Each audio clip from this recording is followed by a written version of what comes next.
Yebo, yes, welcome to Learn Extra Exam Revision Session. My name is Lizeka Kasamba. I am going to be taking you through the algebra, expressions, equations, and inequalities. This is the first question that you will come across when you are doing your exam. So make sure that you are getting all of those marks. We'll try and make things look simpler, and then I'm going to highlight some common errors that learners always have when they are answering this question. The things that you need to know about this question: first, you must always make sure that you know how to factorize. You'll be working with quadratic equations. You must know how to factorize, and then you must also use the quadratic formula. I know many people like the quadratic formula because when they don't know how to factorize, they always run for the quadratic formula. You must know also how to use the quadratic formula. At the same time, you must know how to use a K substitution. I'll talk you through about this K substitution, how it works. I'm going to have some examples on how you use the K method. At the same time, you need to know how to analyze the nature of the quadratic equations. So this is an interpretation of knowing what the nature of your roots. I'll take you through on how you analyze the nature of the roots, and you must also revise the sets and the laws of the exponents. These two are working hand in hand. Make sure that you have revised your previous work from grade 11 and grade 10. Make sure you know what are the sets and what are the laws. Make sure the laws are there in your memory box. You are going to need them when you're answering these questions. You must also know how to solve the inequalities. The inequalities, you need them. The number line, I'll take you through how you solve the inequalities when you're working with the quadratic. And the most important question, I've never seen a question where you don't have the simultaneous equations. You will get those. Make sure that you've got them in your memory box. There is a mind map that you can have. It's like a memory box. What you can have when you are working with quadratic equations. When you're working with quadratic equations, you must always put your quadratic equation in a form ax squared plus bx plus c is equal to 0. That is a golden rule that you have to do when you're working with quadratic equations. And then why are we using quadratic equations? We are using them to solve for x, or to find the zeros, or to find the roots. These are the kind of terms that you can find. So don't be alarmed when you get a question when they say find the roots of this equation or find the zeros. And the quadratic equation, when you are solving, most of the time you are looking for the x-intercepts. We are going to talk about that when you are using the functions. And we are going to know, we need to know how to factorize simultaneous equations, as I've pointed out, inequalities, and then the quadratic formula. Make sure you know the quadratic formula, and also to determine the nature of roots. The nature of roots, we call this term the discriminant. It is that creature that you find inside your quadratic function. Inside that square root, inside there you find b squared minus 4ac. We call it a discriminant. This is a mind map that you can create for any section in the mathematics. You are doing functions, have a memory box. I always call it a memory box where I've got different boxes of tools, because as a mathematician, you are a mechanic. When you're a mechanic, you must always make sure that you've got toolboxes. This is the mind map that you can create for yourself when you are working in a different section. So we are going to move now and do different questions. That there are exam like questions that you might find when you are doing the exam.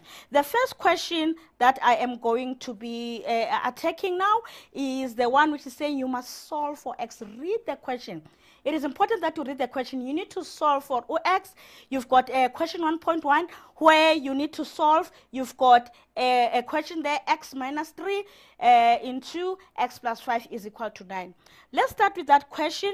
It is 1.1, and then you've got x minus 3, and then you've got x plus 5 is equal to 9. I would like to highlight to you the most common error that most of the students like to make when they get a question like this. The common error that you'd find that they will say x minus 3 is equal to 9, or x plus 5 is equal to 9. This is a no-no. You are going to get a very big cross. So make sure that you don't do that common error. What you need to do when you get a question like this, always make sure that you simplify. You've got the brackets. The brackets, think of distributive property where you have to distribute and open. Most of the people, when they see brackets like this, they think of FIFO or LIFO. In whichever order, make sure you are using a distributive property. We are going to use a LIFO or FIFO, whichever method you prefer, and then we are going to have x squared minus 3x plus 5x, and then minus 9 is equal to 0. Why are we doing this? We are trying to put our quadratic equation in a form ax squared plus bx plus c is equal to 0. That's why we are doing this process. And then we are going to have x squared plus 2x, and then you need to have a minus 15 there. Make sure that you don't forget the terms as I have done here. Let me correct myself there. Here you are going to have your last term. You need to have your minus 15, and then you are going to take your 9. You're going to have your minus 9. Because the minute you start forgetting to put the terms, you are going to get an incorrect answer. So you take the like terms together, and then we are going to have minus 24. I am sure you've got nice calculators. If ever you cannot do mental mathematics, you add up everything, you add up the like terms, and then you get an answer. What do you see there? You see a nice, beautiful quadratic equation. It is in a form, this quadratic equation is in a form ax squared plus bx plus c is equal to 0. Now we can go on and factorize our quadratic trinomial. To factorize, we are going to have these brackets. We are looking for the factors of x squared. It is x, and then we go to our last term. We look for the factors of 24. When we subtract them, this minus is saying when you subtract them, you are going to get 2x. Those factors, they are 6 and 4, and then the bigger one is going to take the sign of a middle term.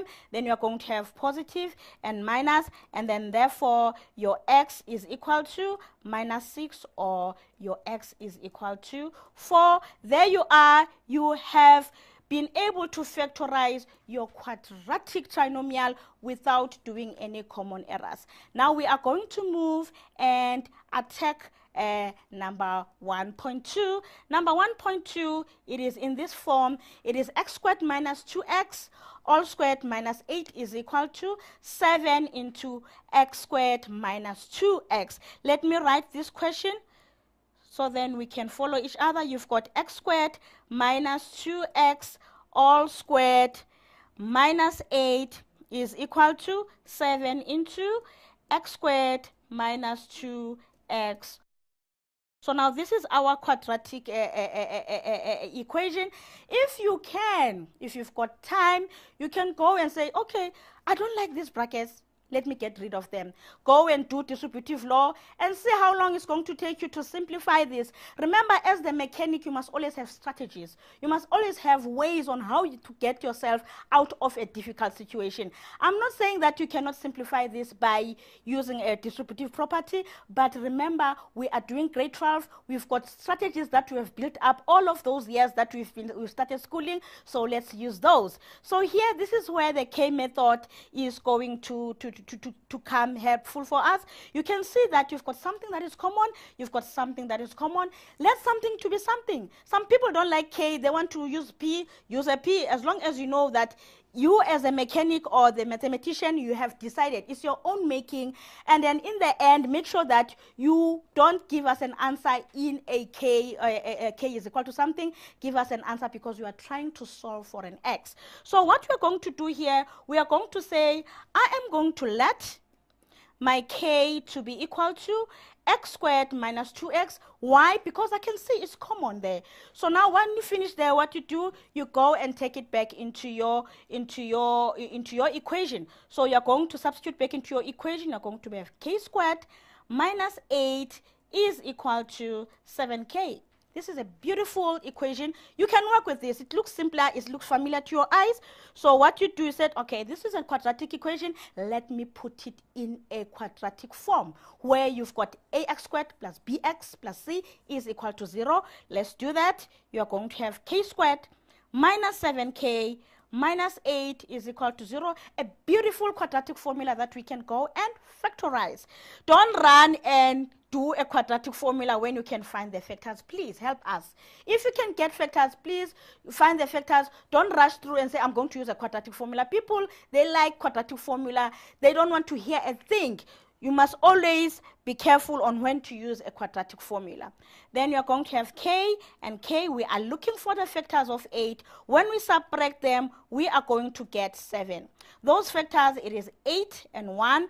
The bigger one between those two factors must get a middle sign, which is negative and plus. So your answer is going to be k is equal to 8 or k is equal to minus 1. I have seen so many learners who think when they've solved for k, they say, there I am, I'm moving, I've got a question, I've got an answer, I'm moving to another question. No. Nobody asked you about the k. It is your own making. You wanted to make your life simpler. You have let your k. Let's go back. We have said that we have decided to make a k to be equal to x squared minus 2x. We have simplified our equation. Let's take back this into our equation. We have said k is x squared minus 2x. Let's come here. You are going to have x squared minus 2x is equal to 8, or x squared minus 2x is equal to minus 1. Now you've got nice equations in terms of x. Simplify those equations. Always we want to put our equations in a quadratic form. This is equal to 0, or x squared minus 2x plus 1 is equal to 0. So when you see that, you see goody, you want to factorize. So let's come and factorize here. The first one, you're going to have x, and x, you're going to have your 4 and your 2. You've got minus and plus. This is equal to 0. And then you've got, or you need to factorize this one. You're going to have x minus 1. And x minus 1 is equal to 0. Now you've got simplified form of your factors. You have broken down your expression into factors, and then you can conclude and say, therefore, my x is equal to 4, or my x is equal to minus 2, or my x is equal to 1. There's no point to repeat this one because 1 is 1. It's not going to change. So this is your solution for your equation. This you've got four solutions. It's just that we are not writing the second one because x is equal to 1 is repeated twice. Okay, so that is a beautiful answer that you're going to find. And then let's go and do number 3. Number 3, you've got a nice, beautiful one, which is including the exponents. This one, it is saying you need to solve for an x where you are given this expression. Let's see how far we can go to simplify this one. So let's write our equation here at the bottom. You are given, you need to solve for x where you've got 9 multiplied by 2x minus 1 is equal to 2 multiplied by 3x. This is a beautiful exponential equation. So when we are doing this, you must always be strategical. You must be the mechanic who's always there. You know what to do. What are the tools that I need to do? You can see that you've got a base of 9, you've got a base of 3, you've got a base of 2, a base of 2. What can I think about? Let me try and put the bases to be the same. Let me change the base of 9, this base of 9, to be the same as the base of 3. So the base of 9, if I change it, the 9, I'm going to put it as 3 to the power 2 multiplied by 2x minus 1 is equal to 2 multiplied by 3 to the power x. Okay, always, because now we are within the space of the exponents, you are thinking about the exponential laws. You are opening a memory box of the exponential laws. They are there. You've opened the box because it is there in your memory box. You open it and say, which laws I can use here? You said, okay, fine. I need to have the bases that are the same to apply a certain law. Let me try and have the bases that are the same. To do that, what I'm going to do, I am going to have 2x minus 1 divided by 2. I'm dividing by 2 on both sides. This is equal to 3x, and I'm dividing by 3 to the power 2 on both sides. And then I said, okay, fine. What law am I thinking about? I am thinking of an exponential law, which is saying if I've got an over am, this is equal to an minus m. This is what I retrieved from my memory box. So I'm going to use that law because I can see that I've got a quotient. Let me use that law, and then I'm going to have, remember, this exponent is equal to 1. Don't say it's 0 because it's not there. It is equal to 1. And then we are going to have, you've got the basis. I'm going to apply this law. So I'm going to have 2x minus 1 minus 1. This is equal to 3x minus 2. Now you are getting closer to getting the solution. So you've got 2x minus 2 is equal to 3x minus 2. And then someone is sitting there and saying, I don't have the common base. Because I know people, when they're solving the equations, they want to have a common base on the left-hand side and the common base on the right-hand side. You don't have it, but there's something that is common that you see. You see that you've got the exponents that are the same. What are they suggesting to you? You think of an exponential law, which is saying if I've got a over b to the power x, this is the same as ax over bx. So I'm going to apply that law. And then you go and apply that law and say, I am going to have 2x minus 2 divided by 3x minus 2. This is equal to 1. I've divided by 3 to the power x minus 2. And then you said, I'm going to apply this beautiful law that I've retrieved from my memory box.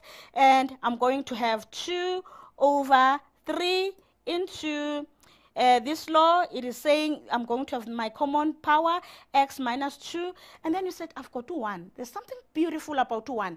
You can play around about 1 when we are working with the exponents. You want to have the common base. Remember, there's that thing that you always rush for. You want to have the common base on the left-hand side and then the right-hand side.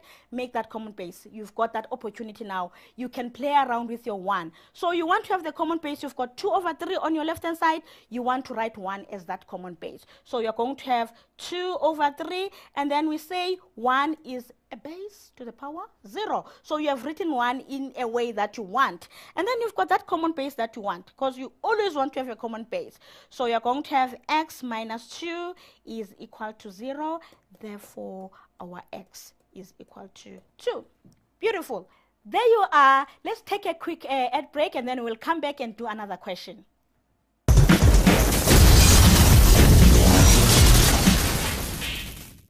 Welcome again from an ad break. Let us continue with some of the interesting questions. This question was adapted from the paper that was written in February 2010.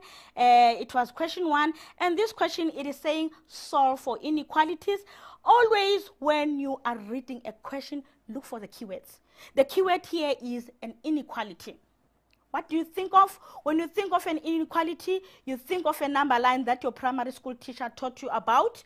You said, oh, there's a number line that I'm going to use to work with an inequality. And then make sure you don't have a common error or solve the inequalities the same way that you would solve the equations. There is a difference. I'll take you through on how you can you can differentiate those. So what we're going to do, we're going to solve for an inequality. This is an inequality that we are given.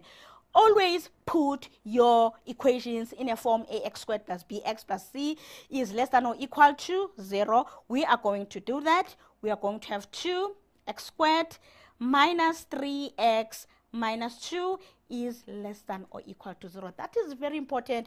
Put everything in that form. What do? You see that you've got a quadratic trinomial. What comes to mind? You have to factorize. Let's factorize our quadratic trinomial. You are going to have this. Don't rush in for the quadratic trinomial, because I know that's what you're thinking about. You're going to have 2x, you're going to have your x, and then you're going to have 2, and then you're going to have 1. This is minus and then plus. Okay, so you have solved for your quadratic trinomial. Common error that people are always thinking about. They would say, okay, I've got 2x plus 1 is less than or equal to 0, or x minus 1 is less than or equal to 0. This is a big no. This is going to get into trouble. You get a big 0. No one is interested of moving and marking your paper because you have you don't follow the rules. You need to follow the rules of the inequalities. So now what we are going to do, we need to find what we call critical values. We are going to find critical values, and the critical values are the values where our equation is going to be 0. We are saying our critical values, if you can let your x to be equal to -half, check that at home. If you let your x to be equal to -half, this is going to be 0, the whole thing becomes 0. And then another critical value, if you let your x to be equal to 2, this is going to be 0, and then the whole thing becomes 0. So you've got 2 critical values. So you take your critical values, you go and draw the number line that your teacher taught you about. There is your number line. And then in your number line, you've got your -half, and then you've got your 2. I always call these boundaries. I've got a boundary this position, I've got a boundary here, I've got a boundary here. So I've got 3 boundaries. So what you do, you can choose a boundary that you want to work with. I always like to start working with the one which is here, where I'm going to get a 0. Look for any value which is between -half and 2. Test that value into your equation and see what kind of a solution is going to give you. Let us test that value. We are going to have 2 into 0 plus 1. And then you are going to have 0 minus 2. When you look at this, you are going to get, your answer is going to be, you're going to have -2. There you're going to have 1. You are going to have -2. We are looking for a sign. All the solutions that you'll find in this boundary are going to give you a negative number. Test it. Look for any values which you can check for 1. Take 1, substitute into your expression. See what kind of a sign it's going to give you. And then at the same time, look for any values that are greater than 2. Test them, put them into the equation, and see what kind of a sign they're going to give you. And then you will see that all the values that are greater than 2 are going to give you a positive number. Test for the values that are less than -half. You will see that all these values are going to give you a positive number. Just test it at home. You will see that you are going to have those kind of solutions that are negative or positive. Now, you are not finished. You go to your original expression. Your original expression is saying find the solution where you've got less than or equal to 0. We know that less than or equal to 0, less than or equal to 0 means less than or equal to 0, we mean that you are talking about negative numbers.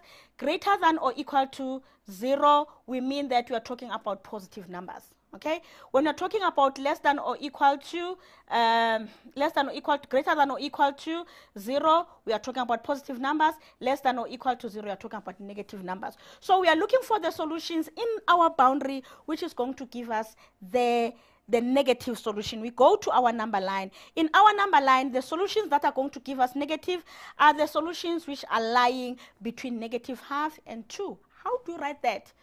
All the solution in between -half and half. The way you're going to write your solutions, you're going to have, I'm going to have the solution of x where your x is lying between -half and +2. That is going to be the solution which is going to give you negative numbers. Let's say you are asked to find the solution which is greater than or equal to 0. So you are looking for solutions which are going to give you positive number. That means you're going to get the solutions which are less than or equal to -5, and the solutions which are greater than or equal to 2. So make sure you are reading your original question. What is it asking you? It's asking you to find the solution where you've got less than or equal to 0. You can also find a solution by drawing a graph. If you hated drawing a graph, it's going to haunt you one day. You can draw a graph and say, okay, I've got a graph. My function is going to look something like this. I've got my x-axis. My function is going to cut my critical values there. I've got -1/2, and then I've got 2, and then I'm looking for the solution where my graph is below my x-axis. Remember, less than or equal to 0, that means below your x-axis. So the values where your graph is below, it is between these. between negative half and 2, that's where you are going to find the solution. So you can get your solution either by using a number line or by drawing a graph, just to have a rough sketch. You don't have to draw an accurate graph. You can just draw a rough sketch. So that's how you would attack the inequalities. Okay, now we are going to move to another question whereby you are expected to solve the simultaneous equations. So when you've got simultaneous equation, you must always make sure, read the question, I need to solve simultaneous equation. When you've got simultaneous equation, you think of a strategy. My strategy, if I've got a linear equation, I am going to make a linear equation, I'm going to use a substitution formula and make one of the variables a subject of the formula. So my suggestion is, let one of the equations, name it, make it 1, make it A, make it B, whatever you like. And then you make the other one and say 2. So then when you are communicating, you are even pointing out the person who's looking at your work, and even yourself when you are revising to say, oh, this is what I'm referring to. You are trying to communicate mathematically. Remember, mathematics is like you're speaking Chinese. So you need to have a kind of communication. So what we are going to do, we are going to say, we are going to solve for y in equation 1. This is a kind of communication that you are doing. So you are going to have your y is equal to negative 2x plus negative 2x minus. Make sure you are not making common errors where you've got incorrect sign. So you're going to have minus 2. Just to make sure that you know what you're talking about, you say, this is, I'm going to make it my equation 3 because I want to refer back to this equation. So you said, okay, I've got my equation 3. I am going to substitute this equation 3 in equation 2. You cannot go and substitute it in equation 1. You are going to do what we call a circular argument. You are taking the equation and then you are substituting it back to where you have transformed it, and then you want to take it back. You are going to be doing a circular argument. You want to substitute into the second equation. So it means wherever you see a y, you are going to substitute the value of your y. So you are going to have your negative 2x squared plus 8x into, what is the value of your y? The value of your y, it is negative 2x minus 2, and then this is going to be equal to, and then you've got plus 42 is equal to, also substitute the value of your y. You have set the value of your y, it is negative 2x negative 2. So you've got the values, and then you've got a nice busy equation. You need to simplify. Remember, when we are simplifying, we don't want the brackets. The brackets are saying this thing is look complicated. We are going to apply distributive property.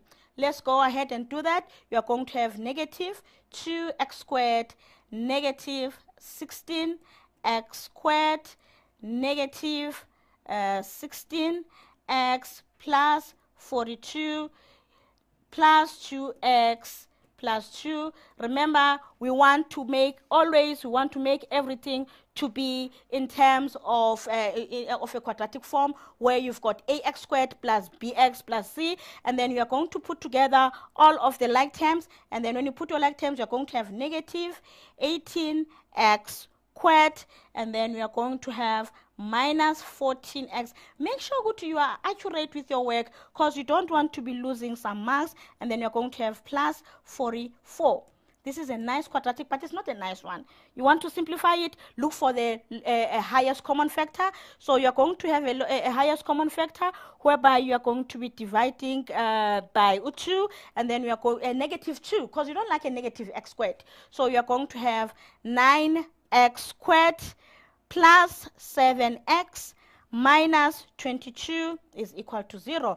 This is a nice, beautiful quadratic trinomial, which is going to make people want to scare away and say, I want a quadratic formula because I cannot deal with this. Yes, you can. Definitely you can factorize this one. So you are going to find the factors, and then let's find our factors, and then you are going to have 9x minus 11x plus 2, this is equal to 0, and then therefore your x is equal to 11 over 9, or x is equal to negative 2. I have seen many times where people, they think they've solved for x because they always think math is all about x. You are expected to solve for x and y, not for x. So you need to substitute these values of x into any of the three equations. You've got equation 1, you've got equation 2, and equation 3.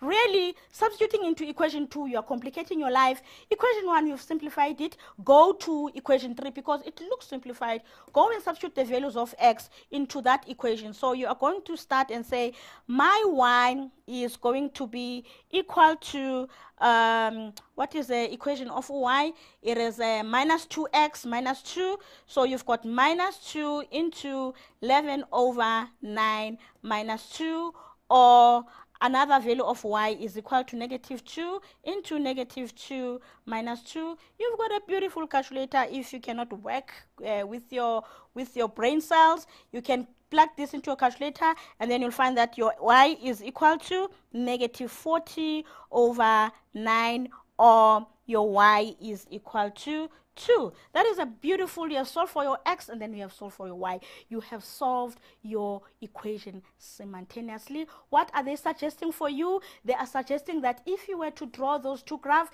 you are going to have a point of intersection. Simultaneous coordinates, you are going to have a point of intersection. Let's write those points of intersection. You are going to have 11 over 9, comma, negative 40 over 9, or another one is going to be negative 2, comma 2. If you were to draw those graphs, you are going to have a point of intersections on those two coordinates. This is beautiful stuff. Make sure that you are aware of your toolbox. Go and retrieve it in your memory, because you are going to use it even if you are doing functions, you are doing geometry, you are doing any section. Your memory box should be there working for you and ready for you to retrieve any tools that you need. Let's take an ad break. When we come back, we are going to do some more exercises.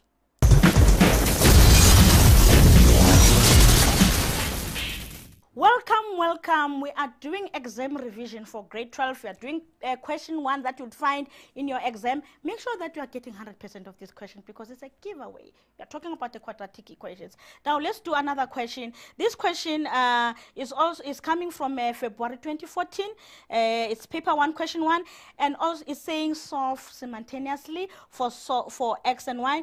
Always underline the keywords. It's important. The keywords are saying solve simultaneously. What do you think about? You retrieve from a memory box. How do I do a simultaneous equation? Let me have equation 1 and have equation 2. If you don't like using 1 or 2, use A or B, whatever you like, as long as you are differentiating those. So you are going to have equation 1 and equation 2. Okay, and then you look, you don't have a familiar equations where you've got a linear equation and a quadratic equation. You've got an equation which looks a little bit hectic. The one which is equation 1, you said, oh, this is an exponential. It's not a linear equation. And then you've got the second one, which has got the highest power of 2 is equal to 2. And then you say, what I'm going to do? Look at the first one. This nice one, it can be nicely be simplified and become a linear equation. Why? You can see that you've got an exponential equation where you've got the bases that are the same. So what you do, you are going to say, I am going to look at 1 because it's easier for me to simplify. I've got the common base. I've got from 1, I've got 3x minus 10 is equal to 3 to the power 3x. I've got this, and then this is beautiful. I can solve. So I'm going to say now, my x minus 10 is equal to 3x. Okay, you simplify that, and then it's got a nice linear equation. So this linear equation is going to give you, you are going to have your 2x is going to be equal to negative 10, and then therefore your x is going to be negative 5. So now the first equation is giving you a nice solution for x, one solution. So you want to take this, you want to substitute the value of x, substitute x in 2. You're trying to communicate to yourself and even to the person who's looking at your work. What is the equation 2? Your equation 2, it is this beautiful creature, y squared plus x is equal to 20. Wherever you see an x, you're going to substitute the value of x is equal to negative 5. So you're going to have y squared minus 5. This is equal to 20. So this is going to be equal to 20. Then you simplify, you're going to have y squared is equal to 25. What do you see here? You see a beautiful property of the quadratic. That property is saying if you've got your x squared is equal to a, your x is equal to plus or minus a. I want to emphasize, most of the time when people are solving for equations like this, they only put a positive root only. You need both roots, plus or minus. Don't forget that. So you are going to have your y is equal to plus or minus a square root of 25, and then therefore your y is equal to plus or minus 5. So you've got that, you've got one value of x going into two values of y.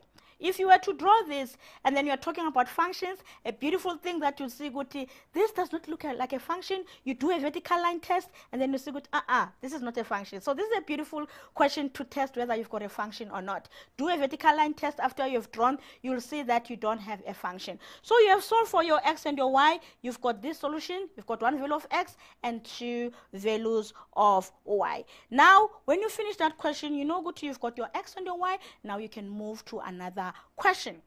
Let us try another question. You've got another question here which is adapted from a 2012 paper. The question is saying the solution of the quadratic equations are given. You are told that this is the solution. They are giving you a solution right now. You don't need to go and get it. You are given. And then they are saying, they are just telling you the given information. For which values of p will this equation have? Two equal solutions, no real solution. Memory box, mind map. What do you think about? You think, go to this question, I need to analyze the nature of the roots. So for me to analyze the nature of roots, I need to know the discriminant. What is the discriminant in this question? In this question, the discriminant is that creature that is sitting inside our radical sign. Our discriminant is equal to 2p plus 5. You've got your discriminant, and then you analyze this question. They're saying two solutions. According to the definition of a discriminant, for two solutions, your discriminant should be equal to 0. For non-real, your discriminant should be less than 0. Okay, that is your definition of your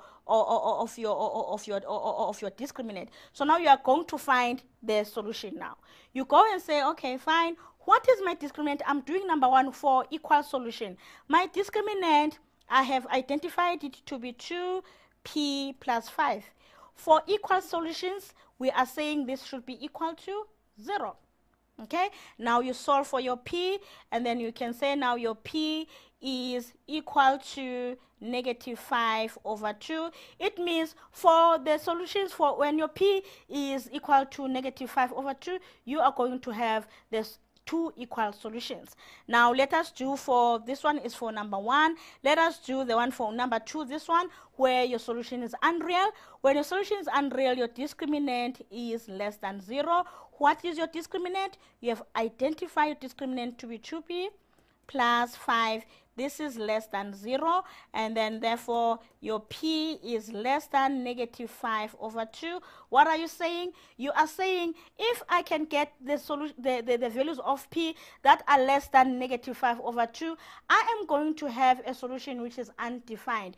You'll find that your discriminant is going to have a negative. Whatever is inside is going to be negative, and then that is non-real. We cannot deal with that at this point in time, but when we move into your first years going to university, you are going to deal with that. But now you cannot deal with it. We are saying it's non-real. So this is how you analyze the nature of roots. Make sure you know the definition. When are the roots equal? When are the roots greater than 0? When they are non-real, when they are real, when they are irrational, when they are rational. Make sure you know the definition.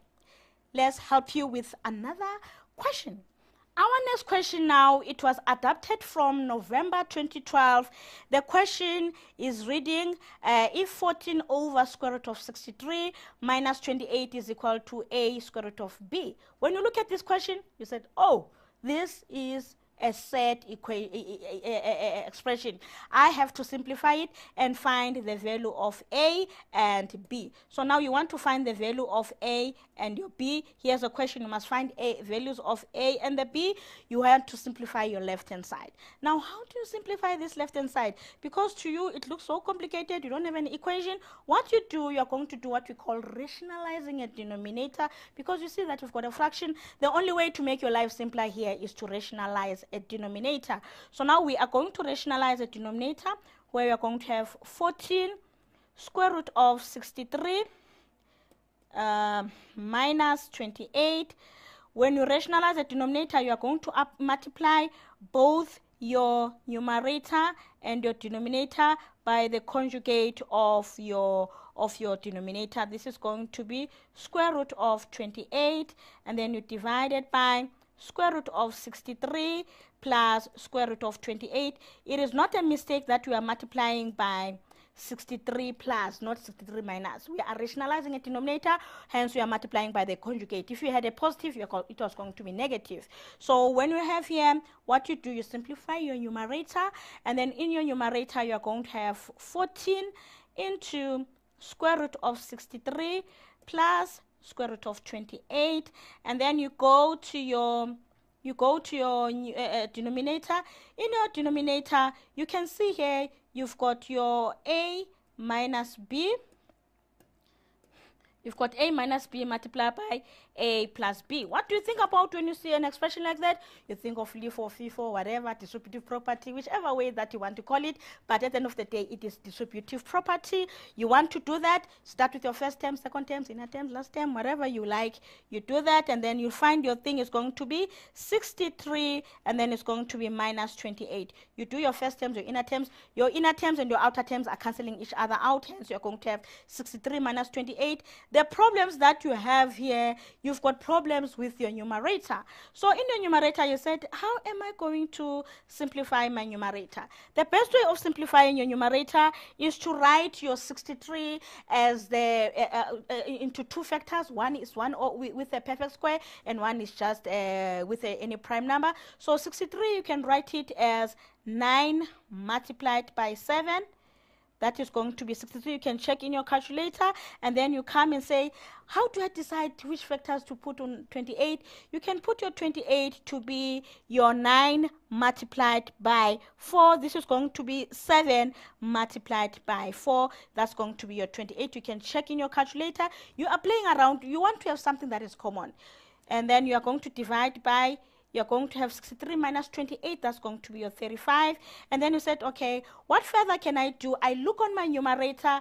On my numerator, what do I see? I see the property of the sets, which is saying if I've got A multiplied by B, this simply equals to A multiplied by B. So I'm going to do that in my numerator. So in my numerator, I'm going to have, this is going to be 14 into square root of 3 multiplied by square root of 7 plus square root of 7 multiplied by square root of 4. Okay, I'm breaking down using that property, and then I'm going to divide by 35, and then I simplify that. I'm going to have 14. We've got 9. This is equal to 9. Let's correct that. This is still equal to 9. And then we are going to have the square root of 9. Okay, and then square root of 9 is going to be, you're going to have 3 multiplied by square root of 7 plus 2 square root of 7, and then you divide by your 35. What do you see on your numerator? You see that you've got like terms. This is a like term with that, so you're going to add those like terms. So you are going to have 14 into 5 square root of 7. You divide by 35. You play around and simplify and see which one is a common factor of what.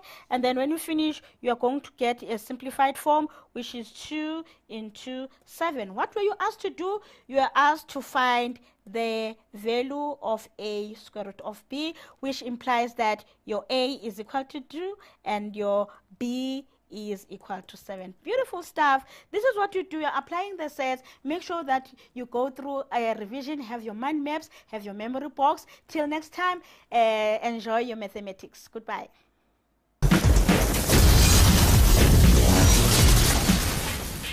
Mind map that you can create for yourself when you are working in a different section. So we are going to move now and do different questions that there are exam like questions that you might find when you are doing the exam.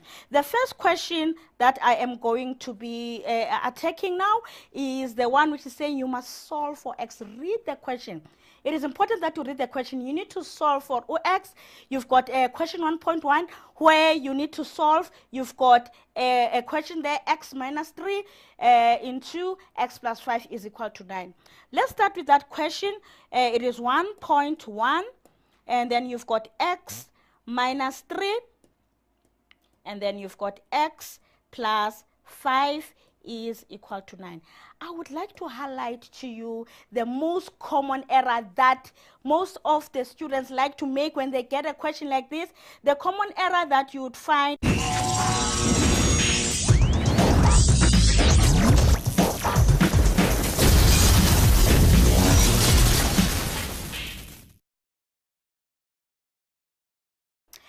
Yes, welcome to Learn Extra Exam Revision Session. My name is Liseka Samba. I am going to be taking you through the algebra, expressions, equations, and inequalities. This is the first question that you will come across when you are doing your exam. So make sure that you are getting all of those marks. We'll try and make things look simpler, and then I'm going to highlight some common errors that learners always have when they are answering this question. The things that you need to know about this question: first, you must always make sure that you know how to factorize. You'll be working with quadratic equations. You must know how to factorize, and then you must also know how to solve the inequalities. The inequalities, you need them. The number line, I'll take you through how you solve the inequalities when you're working with the quadratic.